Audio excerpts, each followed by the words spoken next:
So today, the topic that we will be talking about is school bullying. I have a few questions in front of me, and we want to talk a little bit about what is bullying, what can it involve, and this is specifically within schools, and what kind of support can you access, and also things like healthy coping mechanisms. So if this is something that any of the listeners are interested in, then you should definitely try to listen in and check out our interview.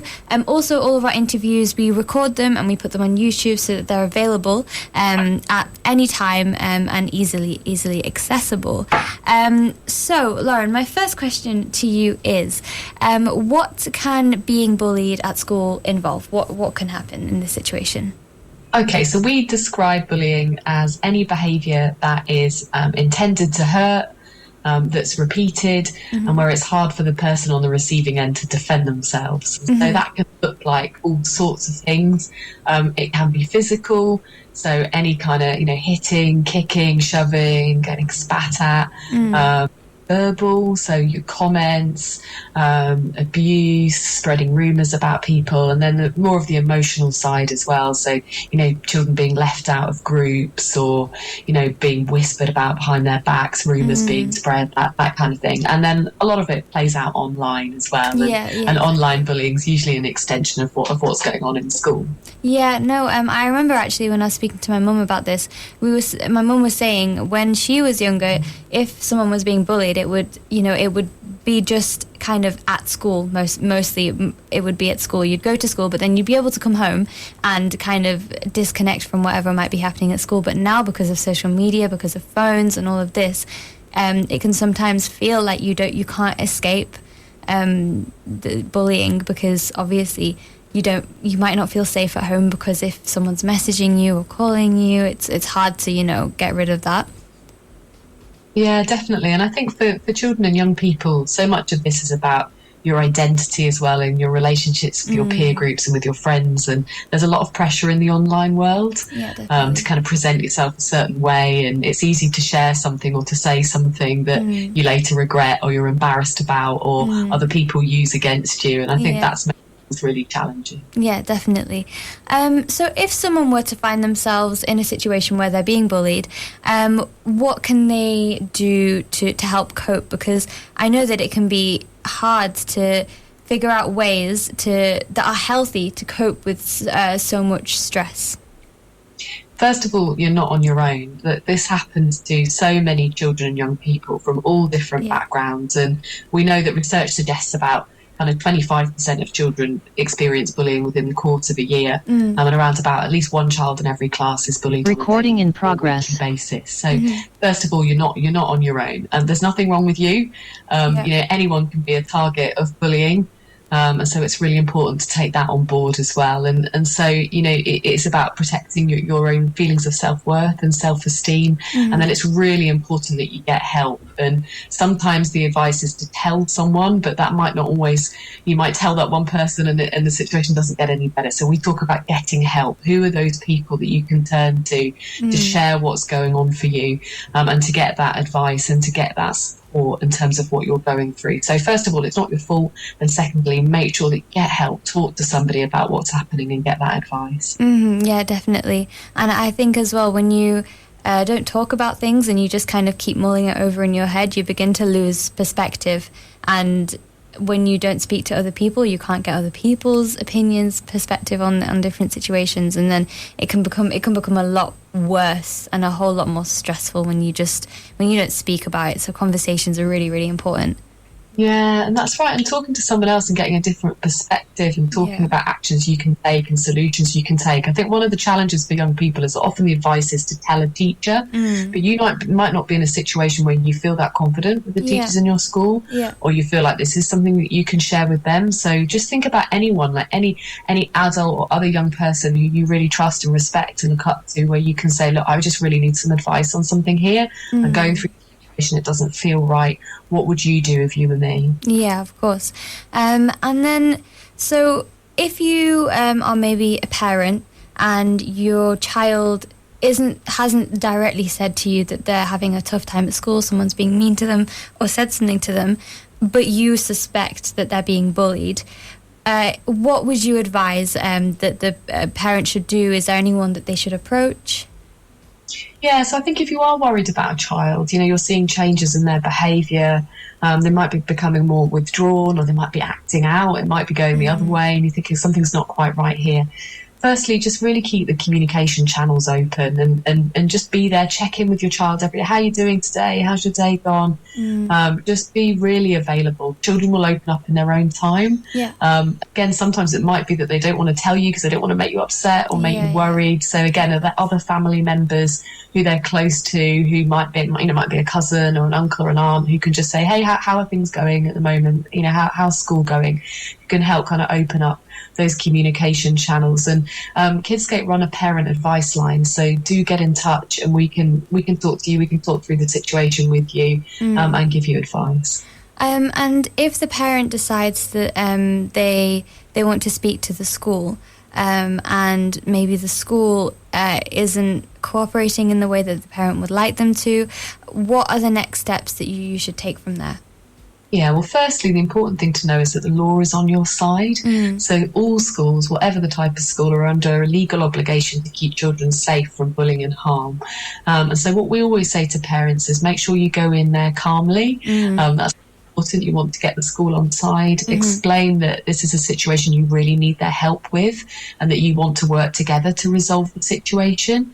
And then on the Kidscape website, there's lots of advice for parents and carers around how to approach a meeting, how to prepare for a meeting. Yeah.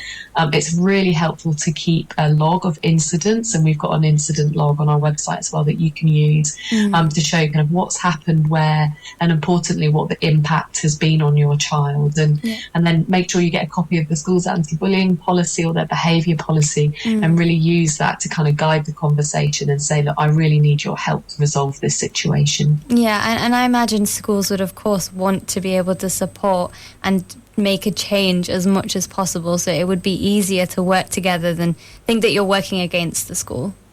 Yeah, and again, we see a lot of situations on the parent advice line where the parents and schools have really kind of fallen out, for want of a better word, and then the child's kind of caught in the middle of that. And so as much as you will have big emotions, you might be feeling really angry, really frustrated, as much as you can kind of stay calm and go in there with that approach of let's work through this together, that's the best approach that you can take. And then if that doesn't happen, again, we can move on to what you can do next.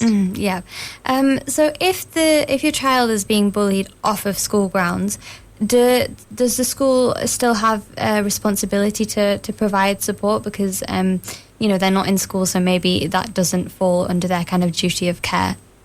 Yeah, it's a really good question. So schools have legal powers to discipline for behaviour out of school.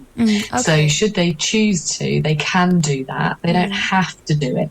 But good practice would be, in terms of good practice, schools should care if a situation outside of school is impacting on a child in school, particularly if it's involving the peer group from that school. So most good schools will take that really seriously if you explain it's having an impact on how they're feeling during the school day. And a lot of schools will include in their anti-bullying policy journeys to and from school. They'll include online bullying that's affecting children during the school day. So again, see what's in the anti-bullying policy.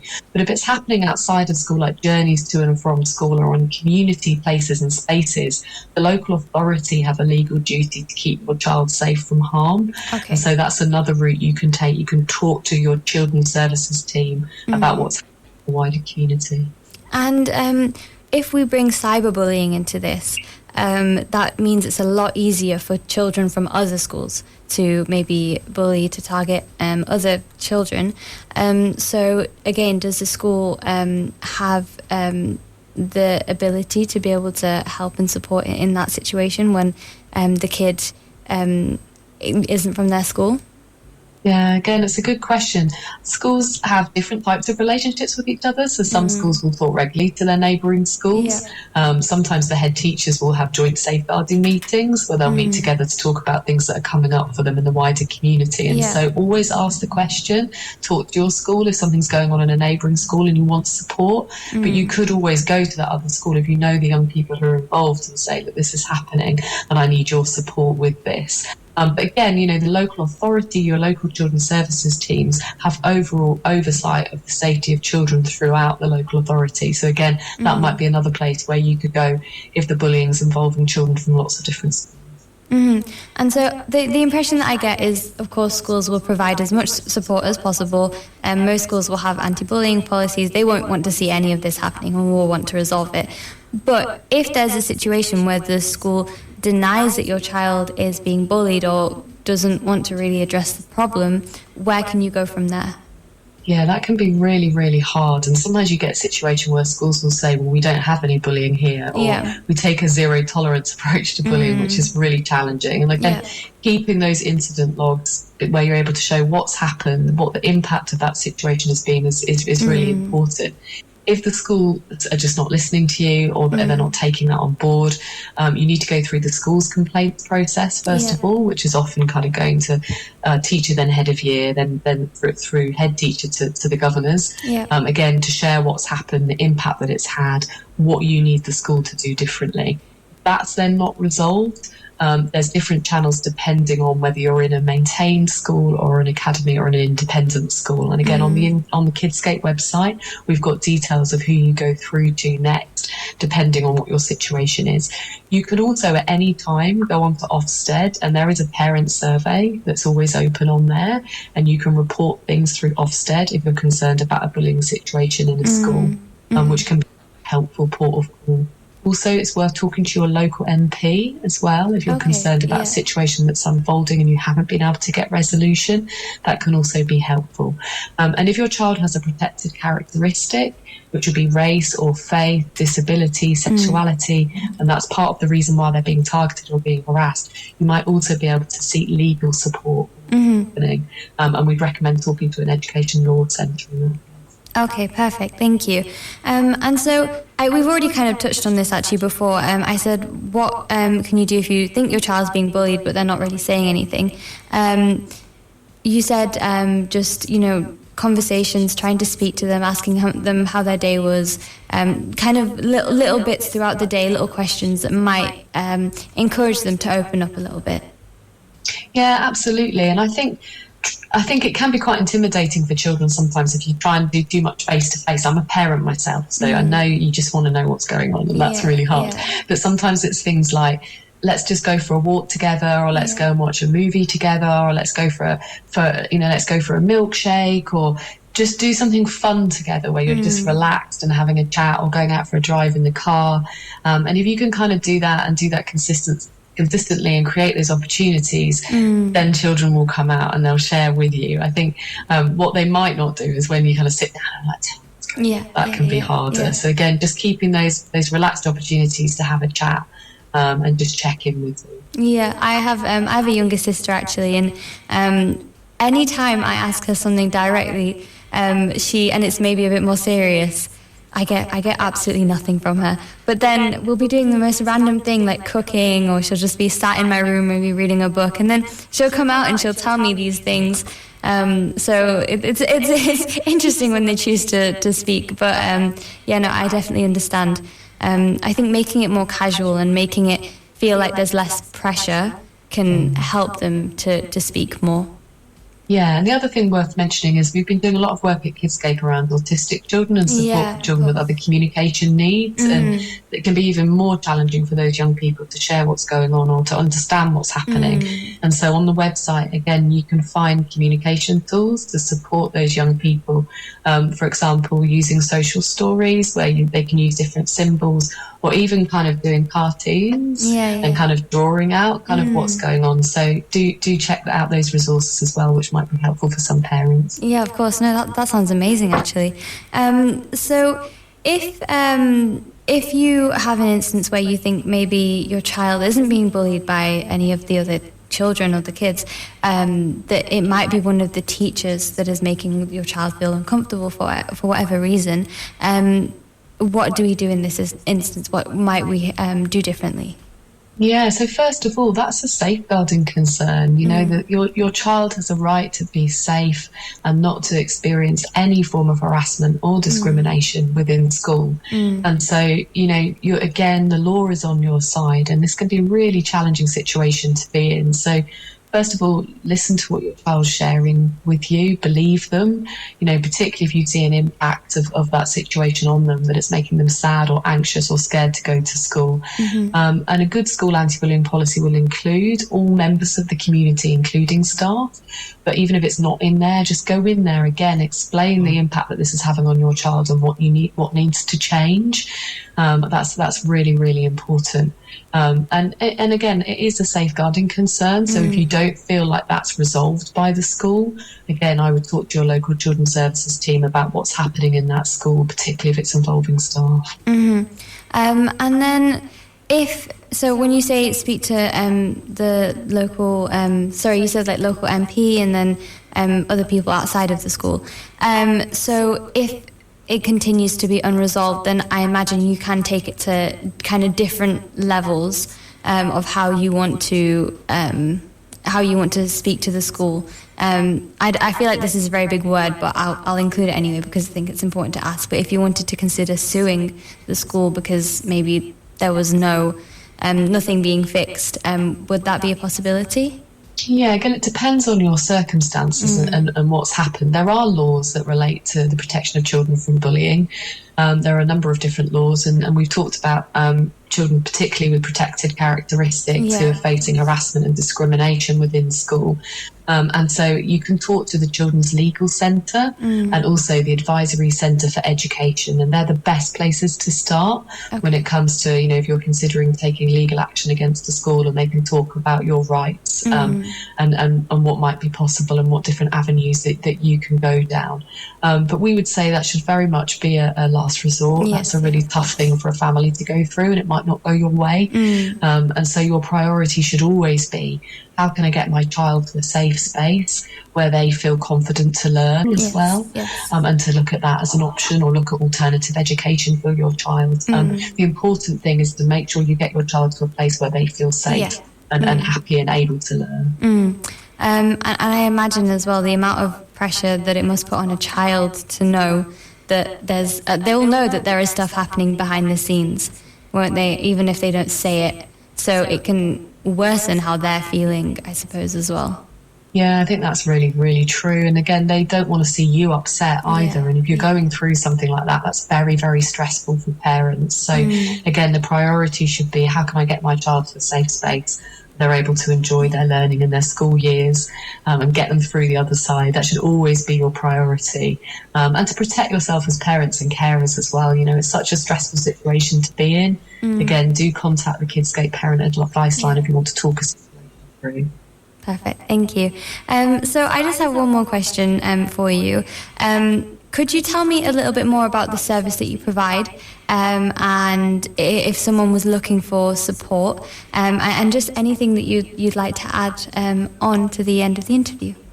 Oh, thank you so much. So Kidscape is a charity that operates throughout England and Wales, and we give practical support to children and families who are impacted by bullying. So we run the Parent Advice Line, and we also run online ZAP workshops every month. And they help share our ZAP tools, which are resilience and assertiveness building skills with children and young people. And they're open to any 9 to 16-year-olds. They're free of charge. And we do 2 workshops, one for the children and then a separate workshop for the parents and carers, where they get to meet lots of other families who are in the same situation. You realise you're not alone. And you can share different ideas and solutions with each other. So we'd really, really welcome any members of the Fever FM community who are going through this. Get in touch. Come on the workshops. We'd love to have you there with us. And there's lots of different advice on our website as well that you can access. And we also do a lot of school training as well. So and we do sessions on online safety for parents and carers and you name it. So have a look on the website, kidscape.org.uk. There's lots on there that you could take a look at again. Perfect. Thank you so much, Lauren. Everything that you've said has been incredibly interesting and useful to be able to listen to, and I'm sure our listeners will really appreciate being able to have this to kind of refer back to. So thank you very much for being part of our interview. Thanks for having me. Thank you. Take care. Bye-bye. Bye. Bye.